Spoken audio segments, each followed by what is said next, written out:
Former CIA director says intelligence agencies wanted to take Trump out. I don't think I fully thought through the implications, by Gary Mayer for USA Politics Today. If you were to go back in time just a little bit, you could easily remember the lies that the CIA told after what unfolded in Benghazi years ago. Former CIA Director Mike Morello lied. There's no other way to slice and present it. He covered for Hillary Clinton and the Obama administration. It's weird in a way how so many people are willing to cover for the two of them. What would they really think would be the end result of their loyalty to either one of them? Both Hillary Clinton and Obama use people the same way that the average person would use a paper towel. No matter how good the meal was, you just do not hold on to a paper towel much longer than the time it was useful to you. That's what Hillary Clinton does, throws people away like paper towels. Well, technically these paper towels are found dead under mysterious circumstances. That being said, Hillary Clinton is the type of person that exhibits a certain level of mind control over people that fall for her crap. It may be the reason why Mike Morell is finally coming clean about the people that are blatantly targeting President Trump. Why is he admitting guilt now? Former acting CIA Director Michael Morell thinks that intelligence agencies were too harsh to Trump during the campaign and presidential transition, according to an interview released Monday. Morell, who left the CIA in 2013 after serving as an acting director twice, endorsed Hillary Clinton in an August 2016 New York Times op-ed. Politico Susan Glasner asked Morell if anything involved was a mistake, and the former CIA official said that it wasn't, but that there were downsides to it that I didn't think about at the time. I was concerned about what is the impact it would have on the agency, right? Very concerned about that. Thought that through, but I don't think I fully thought through the implications, Morell said. So let's put ourselves here in Donald Trump's shoes. Well, let's just take a listen here instead of me reading what he's saying. And we have a Fox's alert for you now. There are new details this morning in the investigation into the U.S. consulate attack in Benghazi. Former Deputy CIA Director Mike Morell is now under fire. Morell accused of giving misleading testimony to Congress regarding the White House's role in crafting those flawed talking points, but Morell is denying any wrongdoing.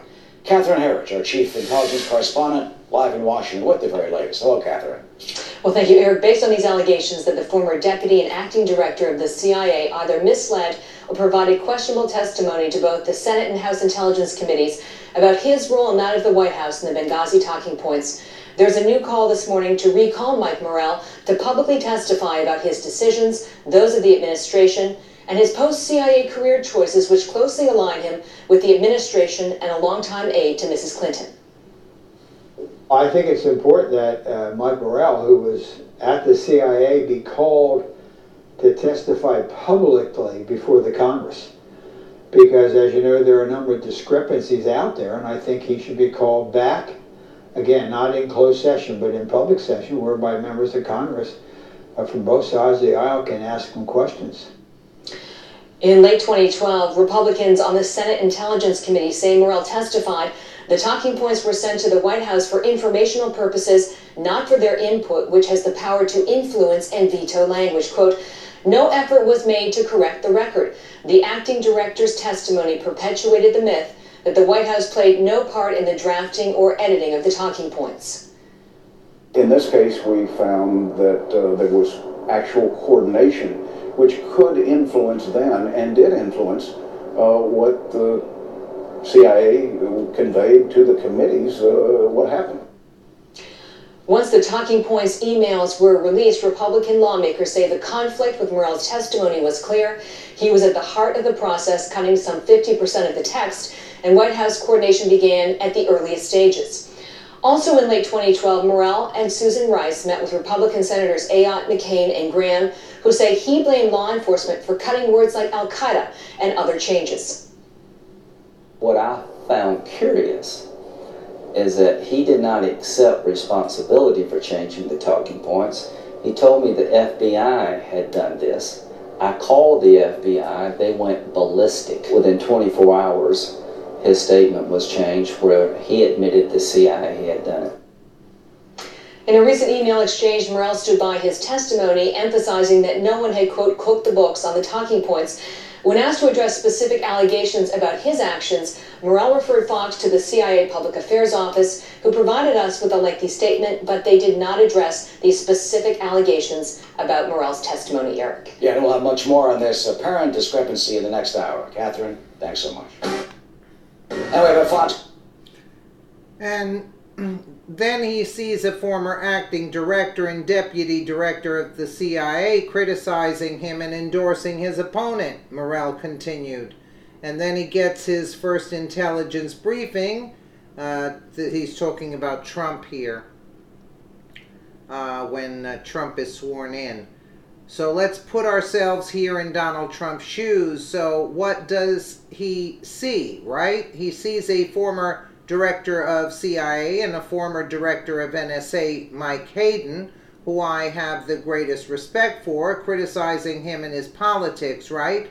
And he could rightfully have said, what's going on with these intelligence guys, right? And then he sees a former acting director and deputy director of the CIA criticizing him and endorsing his opponent, Morell continued.